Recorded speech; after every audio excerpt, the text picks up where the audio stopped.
Chittagong's shipbreaking yards are the world's largest shipbreaking center. More than 230 ships were broken down last year. More than 125 people died in the last 10 years. What is shipbreaking exactly? Well, it's a process done with large ships and cargo vessels once they're not in use. They're sent and crashed into the shores of yards to be broken down and recycled into steel for other uses and purposes. The process can be mainly separated in 4 groups. The first one is beaching of vessels, where ships are laid ashore in shallow water so they have quick and easy access to the inside of the ship, where part 2, people can cut them down from the inside. This is a really dangerous job as there's fumes and gases that are flammable and toxic in the inside of those vessels. And when people broke them down, they use keyhole saws that, of course, make sparks, which can cause fires to just strike down and burn them alive. This is the main cause that people have died on that job. The third part of the process is pulling down those parts that have been cut off in order to cut them down into small pieces once they're in the floor. Those 2 last parts of the process are done by the cutter group. The fourth and last one is sending those pieces to factories to rebar them, to reuse them. This is done by steel carriers or wire carriers, depending on what material. This is an example of setting aside on the shore a ship that will soon be broken down. The Wallerstein model says that the core, the periphery, and the semi-periphery have a specific relationship, where one gives high-profit consumption goods to the other, while the other gives cheap labor and raw materials to that first one. This is the version of this specific case. The core would be companies or states that own ships or that knit ships that once they're already used and they want to get rid of them, give them or sell them to the semi-periphery, which would be cash buyers or middlemen that directly control those ships or containers, and they choose where they're going. They choose where they're going depending on what flags they control. So in this case, it would be accordingly to Bangladesh. That affects the periphery, which would be Bangladesh and the actual ship-breaking shore, where cheap labor and little regulations offers a really good deal for core and the semi-periphery. The core, on the other hand, would give high profit consumption goods to both the semi-periphery and the periphery.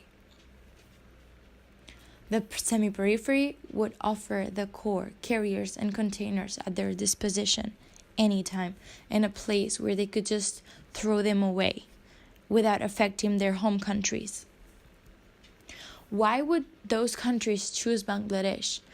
Well, mainly because it's a really poor country, and because of that, there's really cheap labor and really low environmental standards. There's also a really easy way to not fulfill laws and regulations that might make this process more expensive and more hard. There's some examples here.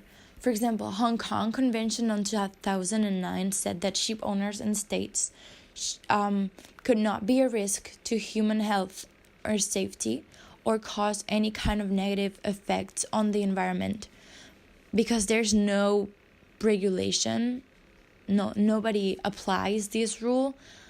Those first world countries can go there to Bangladesh and just pay people with really low standards to do that for them. Another example is that European Union laws say that European Union flagged ships are not able to be broken in Asian beaches, but they still do. How? Through the middlemen, through cash buyers. Those are paid through flagships so that they can be broken down in those areas to avoid regulations or environmental standards.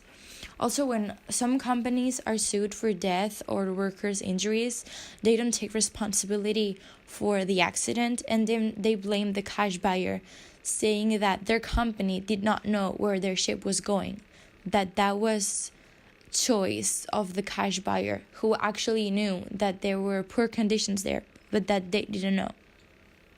The worst part is that the ships that get there, they're dirty, but not with dust. Well, not only with dust, but with toxic waste that can just burn up as soon as someone goes in.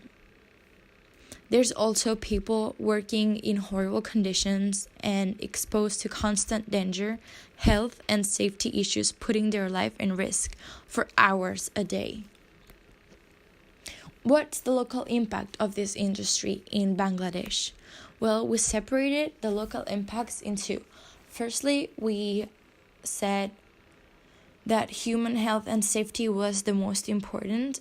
We found out that most people work an average of 16 hours a day with really little remuneration, and that 20% of the workers there are children under 15 years old. There's no training or protecting equipment or a guide of precautions that people that work there should do in order not to die or hurt themselves. They're surrounded by asbestos dust, TBT, PCBs, PAH, dioxins and furans that can cause cancer. There's toxic fumes and gases that cause eye and lungs pain. Mostly cutters are in contact with flammable substances that can just turn into fire when they use the keyhole saw, creating sparks while cutting the ships. That can also cause explosions and suffocating situations. It's an extremely harsh physical work that can cause back pain, among other physical pains. Some organizations in Bangladesh have thought of some solutions that have not been put in practice yet. They want to ensure that the removal of all toxic materials from the ships before getting them into the shores of the country. They want to move shipbreaking off the beach and sea and put it in a place where it is safe for both people and environment, where heavy lifting gear is safe to be used, and there's a quick access to fire extinguishing equipment and a fast access to ambulances and health clinics in case of an accident, so that not that many people die. They also want to respect and applicate human rights that already exist, but they're being ignored, and enforce and improve laws involving toxic ships and flag control. The local impacts that we found environmentally are mainly toxic materials. For example, it's said that there's in between 4,000 to 1.3 million tons of toxic materials there, of which 3,000 are tons of asbestos, toxic fumes and gases and burned oils everywhere, and flammable substances that, as we said earlier, can cause explosions. Also, there were thousands of trees that are protected and completely essential to the ecosystem that are cut down to let ships through the beach. So far, there's been 21 aquatic species that have been destroyed due to toxic waste in the water, and currently there's 11 endangered other species that put in danger the livelihoods of fishermen of the area. The contamination of sea, the river, and the groundwater put in danger the people that live there, but also the world as a whole. The solutions to those environmental problems are, again, moving shipbreaking off the beach and putting it in an environmentally safe place, make ship owners responsible for the toxic materials of the ships before they arrive in Bangladesh, and reward those ship owners that change the design of their ships and make them more eco-friendly.